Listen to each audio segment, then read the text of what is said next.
This has been a very strange experience, and wonderful, and people have been so generous. I was just, once you publish it, you just hope people will buy it, and you really don't even have to read it. You can be like the Duchess of Devonshire, who would buy all of her friends' books and never read them.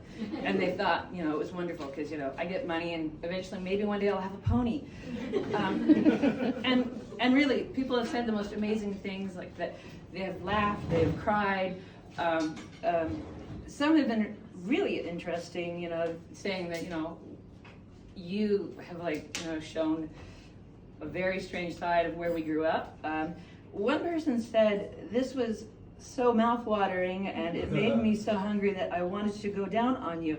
Now, I was a bit surprised, but I also thought, Jonathan Franzen never had anyone say that about his work, so, I'm doing pretty well. And, if you keep trying, Jonathan, maybe one day it will happen. And then for my mother, who's a figure in this book, she said, it's a good bathroom book, which is really high praise. So I am going to read from Death at Every Hour, which is about kind of a drink. Well, it's about a hangover and also a very famous drink called Death in the Afternoon, which supposedly Hemingway created. I don't know if anyone here has had it. It's champagne with absinthe and some ice, and so it creates this cloudy effect, a louche, as they say. And it's quite lethal. For research purposes, I had 4 of them one night, and thankfully the friend who witnessed this isn't here, unfortunately, because I sort of slid off the sofa onto the floor like I had no bones.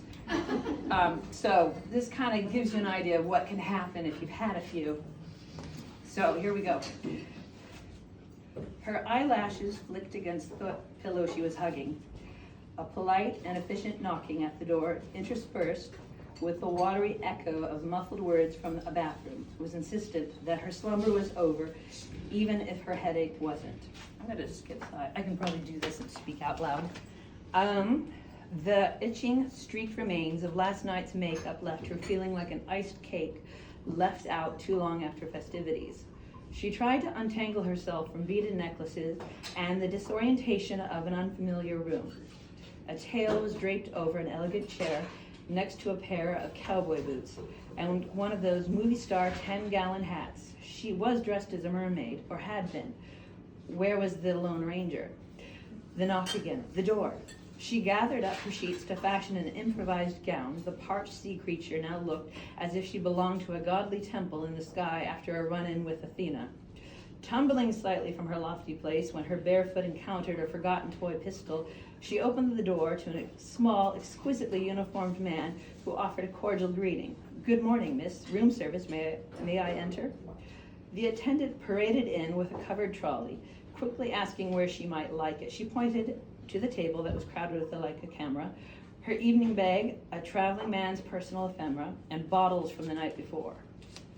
The placid man revealed to her what lay under the dome: toast, a small amount of butter, jam, not the usual rhubarb or glassy marmalade, she noted, eggs, champagne, ice, and an enormous pot of real coffee. As she signed the bill, while holding tightly to the sheets that were beginning to fail as a covering, he focused on making sure the napkins were just so. The attendant was too well trained and well paid to offer visible judgment regarding the private lives of guests. Once satisfied, he said, "Thank you, miss. If you require anything else, please do not hesitate to telephone. Good day." He withdrew and quietly closed the door. An accented voice from the bath called out, "Sherry, did he bring extra coffee? I asked for extra coffee." The cowboy. She poured a cup for him and asked, "Cream, sugar, black. I'm not a child."